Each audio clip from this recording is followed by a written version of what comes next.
As the demand for telemedicine grows, so does the need for connectivity. 5G meets that need.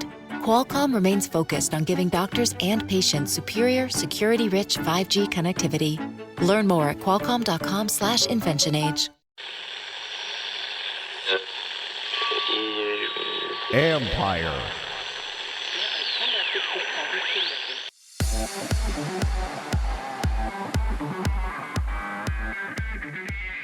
From the games to the lab. The usefulness of this is that it gives coaches and athletes very specific and precise information on exactly what the body is doing, which may come to a surprise to most people, is that information is not available. That's former Olympian Ashton Eaton, who is now using the lab of Intel to help future athletes understand how they move more efficiently. This is the Future Sport Podcast. I'm Bram Weinstein.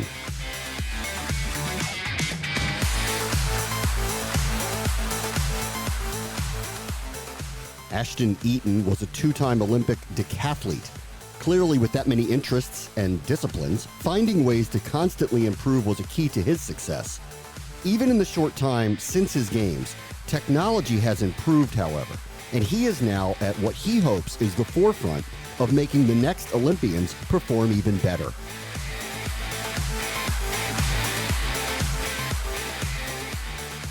Our guest this week is Ashton Eaton, who is a decorated decathlete, two-time Olympic gold medalist, and now the product development engineer in Intel's Olympic Technology Group, and they are working on 3D athlete tracking, which is a technology that is helping aspiring professional athletes get to the top of their games.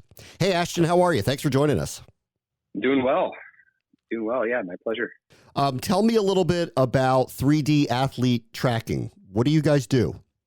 Sure. So with 3D athlete tracking, what we do is we take video as input from phone or some kind of camera, and with that video, we basically send it to computers, and those computers find out where the body is, identify the skeleton within that body, extract that skeletal motion over the duration of the video, and then basically perform kind of biomechanical analysis on the skeleton. So if you imagine a very basic stick figure that maybe has 22 or so key points on it, being tracked over time, you can start to ask questions about what those key points are doing. How fast are they going from left to right? What's the angle between three of them, or something like that? And so, yeah, we basically use these metrics to try to figure out more about what the body is doing when it's in motion. So take me through, how this is utilized, say, in the sports in your disciplines, which are very specific movements in most cases. And in the case of where this is applying here with football players, where there are any number of different types of movements that they are going to be asked to perform within the course of a single play. So the usefulness of this is that it gives coaches and athletes very specific and precise information on exactly what the body is doing, which may come to a surprise to most people, is that information is not available today, and has not ever really been in history. And so what's fascinating about sport all the way up until this point in human history is that the way we've improved is basically by feel, what the athlete feels, and then experience and vision, what the coach sees, and what the coach and athlete have learned over time about their technique and how it equals a certain output. And that's basically it. So like when athletes go to practice and, you hear about Serena or back in the day, Michael Jordan, like shooting all these shots or taking all these swings at a ball, what they're really doing is like trying to hone that feel and get the right outcome a higher percentage of the time when they're performing that movement. The big missing piece is, what are they actually doing? Like, the reason it takes 10,000 hours or whatever is because it takes a long time to understand what motions of your body equal the right output. But if you actually had the precise information on what you were doing, hey, when you had a good hit, your wrist was going this fast, and it was, the angle of your racket was like this. That would allow that athlete to, I think, improve faster and just unlock a little bit more information. And so it can be applied to anything from a running perspective. Specifically at training, athletes really don't know how fast they're going. So if I do a 40-yard sprint out of the blocks just to kind of work on my block start for the 100-meter, I can do it, and we can time it, and we can kind of get a general over distance over time. Here's how fast you were for average, but it's at every moment. What was I doing? And so this will allow us to do that and be able to better make adjustments. Let me talk about uniformity then for just a moment. Take a basketball shot, as an example. Steph Curry has a way of shooting the ball. Damian Lillard has a way of shooting the ball. They both are equally extremely successful at doing that. And probably to your point, they've been in gyms their entire lives shooting shot after shot after shot and having that feel or that muscle memory or whatever it is, that becomes why they're so elite at what they do. When you take technology like this, how does it become uniform, or does it, for athletes of this level? That's a good question. Because this innovation is, by definition, kind of novel, I think it's, I don't know the answer to that question. And I don't think it does become uniform. The way I think that data works is if we had, if we had 10,000 shots from every basketball player in the league, there would be some standard distribution, right? There would be an average shot kind of motion that would equal a good outcome. But to your point, everybody's going to shoot differently, and we just don't have that kind of information. So I think what's going to happen initially is every athlete will find what kind of works for them. Take me through your career for a moment in reaching the levels that you did as an Olympian. What kind of technology were you working with at the time? Yeah, so I started, I think, really getting to a professional level in track and field when I was still in college. So in 2008, I won the NCAAs. I think I had one of the top, 20 scores in the world. I got fifth at the Olympic trials. And in 2008, honestly, from 2008 all the way through the extent of my career, the highest level of technology that we used regularly was video. And the real big breakthrough was slow motion video that I could basically scrub back and forth frame by frame. And this is my main method of analyzing my motion. And that's all I used. And I think, probably 90% of the athletes use that today. And maybe within the last 3 or 4 years, soccer clubs or football clubs have started to add sensors to better understand what's going on.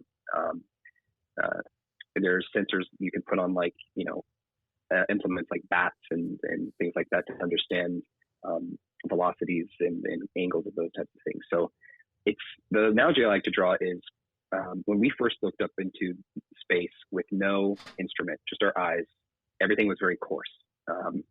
We kind of saw, points of light and the moon had dark spots on it. And then Galileo made the telescope, and he drew an image of the moon that was the most accurate at that time. And he found out that there were actually craters on it. So objects must have hit it. So just by that little invention of seeing things slightly more clearly, he unlocked a lot of information. And then if you fast forward to the Hubble telescope, we point it into the sky and we see galaxies, and we understand that the universe is expanding, and it's, all that kind of stuff. So to me, we are still in the Galileo telescope phase of understanding kind of human motion.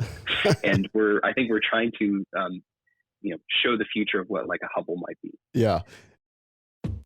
This episode is brought to you by the National Highway Traffic Safety Administration. When you take your eyes and your focus off the road, even for a second, it can be deadly. Not just for you, but for other drivers, pedestrians, and cyclists. Whether it's texting, scrolling media feeds, or any other form of distraction, drivers are putting themselves and others around them at great risk. It's important to know that 48 states ban texting and driving, and 25 states prohibit all drivers from using cell phones behind the wheel. Distracted drivers are not only putting people at risk, they're probably also breaking the law. Look, it's dangerous to use your cell phone behind the wheel. That's why law enforcement officers write tickets and enforce anti-texting and driving laws. When you're driving, put down your phone and keep your hands on the wheel, your eyes on the road, and your mind on the task of driving. Remember, you drive, you text, you pay.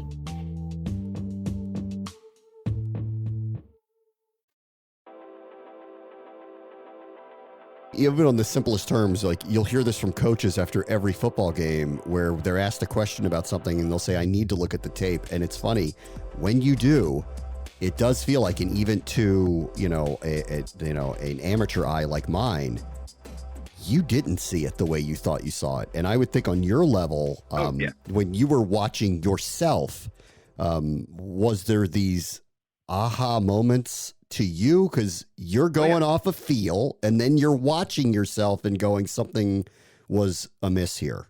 Yep, all the time. When I'm doing a technique, let's say the javelin, and I know that my body needs to be in a certain position. Basically, when I do a practice throw, I try to put my body in that position. And you can basically only do that by feel. And I will go and I'll do what I feel is right. Then I'll go back to the video and I'll see, oh no, it's wrong. Like what I thought I did isn't what I actually did now that I'm seeing it. And so that's a really hard place to be as an athlete, because now you have to make some kind of mental adjustment. And for as far as I can tell, it's kind of like electrochemical signals in your body. You have to kind of try to figure out, how do I get my body to feel what I just saw and put it in the right position? Because I initially thought that's what I was doing, but I wasn't. And so it's like a super complex, and that's why I think sport is so interesting and human performance is so fascinating, because we're able to kind of compute and do things intuitively at very like subtle levels, and it's just hard to see with the naked eye. What's fascinating about computers is they can see pretty much, they can see in such way more fine detail and than the human eye can. And if you're watching something for just 1 second, they can pick up way more information than the human eyes and brain could ever pick up. And so once you kind of get down to those levels, things start to become really, really interesting. In terms of all this data that you're getting, and then you want to siphon that down to the athlete themselves so that they can get better. Yeah. What's the education curve with that? Do you need people to decipher this for the athletes themselves? How does that kind of work? I think right now we're in the data collection phase, and kind of the technology development so that the information can get collected. Again, much like the Hubble, we just kind of launched it out there. And it's like, we don't know what we're going to see. And then once you start seeing the stuff, then you start analyzing it. And it's going to take, I think, a long time and a lot of kind of thought power from experts and experienced people in science and sport to analyze what it all means. Because we have no clue if the right wrist is correlated with the left ankle, or if how it's correlated with the left ankle when somebody's sprinting. We know they just are, opposite, for lack of a better term, but like, why and what does that mean? What happens when you like make a slight adjustment to either one? And so I think there's going to be a lot of opportunity for kind of a data science approach, just analyzing information, if you will, and getting answers, because right now it's pretty ambiguous. But I think we'll start simple. We'll start with what we know, like, hey, velocity, right? Let's just track the velocity of the body over time, make an adjustment, see if the velocity changes. Experiments like that. In your case, you're a solo practitioner in your sports and technique matters, but it's a zero-sum game in the end. Like all this information helps you get better. But whoever throws the javelin the farthest is going to be the one throwing it in the Olympic Games. Like there's a zero-sum game that's there. In working with team sports, and take football players, since you guys are working with aspiring professional football players, this has the feel of it may change the way people view scouting. We've used different types of metrics, like 40-yard dashes in the combine, and he lifts this amount of weight and he jumps this high. And this could change all of that, right? Typically, any additional new information that's brought into a field or into existence in society, like, tends to change the paradigm or the approach, because we just new things. You don't know what you don't know, and I do think that there will be initial attempts to in the sports where there's a lot of money to like try to make some kind of economic viability out of using technology like this. Like, and from a scouting perspective, that's the most obvious. But I wouldn't be surprised if today people in baseball and in soccer and in football already have criteria that they're looking at in athletes to determine their potential. Whether that criteria is right in determining that potential or not is a question. But I think more information will help make more informed decisions. So, yeah, I agree with you. How did you end up getting into all of this? What's your background? Obviously, you're a high-level athlete. How did you end up in this track? I mean, when I was in college, I studied psychology and did sport, and then retired after Rio in 2016. And I think I was always interested in kind of doing something outside of sport to either advance human performance. I've always been interested in kind of space and science and sustainability. And so really my next move was kind of to go learn more about engineering and science. And so while I was in school going for another degree in engineering, I met somebody at Intel because they invited me to speak on a panel. And they were telling me about what they were working on, and it was this project. And then they showed me how it worked and what it, the future was they were trying to drive towards with it. I said, man, that's really awesome. I would have definitely used that. And I've always believed that we have pretty limited knowledge about what the human body is doing in the first place. They said, well, would you like to work on it? And so I started working on that part-time while I was in school. And still pursuing the engineering degree. Very cool. And this is all new. I'd love to catch up with you 6 months or a year from now and see where you guys are. Yeah, absolutely. I mean, again, this is, I think, the early stages. I think we're doing something that'll just kind of set precedent. People have obviously kind of been tracking skeletons for a while with computer vision in cars, research studies, and there are other folks who are capturing, skeletons with video without sensors. But I think this is the first time we're like really applying it in a useful way to sports performance. And so once, I think people start hearing about all these things today that would be coming out, then I'd be like, okay, now, here we go. This exists in the world, and see where we can go with it. It's very cool. Ashton Eaton is a 2-time Olympic gold medalist in the decathlon, is the product development engineer in Intel's Olympic Technology Group, and is helping pilot Intel's 3D athlete tracking technology. Thank you so much for joining us, Ashton. It's a pleasure having you. Yeah, my pleasure. On the next Future Sport podcast, in the UK, welcoming back the rabid soccer fans is how the Premier League teams are preparing. I think from a vision perspective for the partnership and the app is to provide content in a way that meets and surpasses our fans' expectations. That's Luke Nicholson, branded content director for Southampton FC. He'll join us with Adam Goodyear, the founder and CEO of Real Life Tech, to discuss the return of the fans to major sporting events. That will do it for this episode. As always, the future is now. This is the Future Sport Podcast. I'm Bram Weinstein. The Future Sport Podcast is brought to you by 3 Advance, developers of sports tech apps that are AI-powered and UX-focused.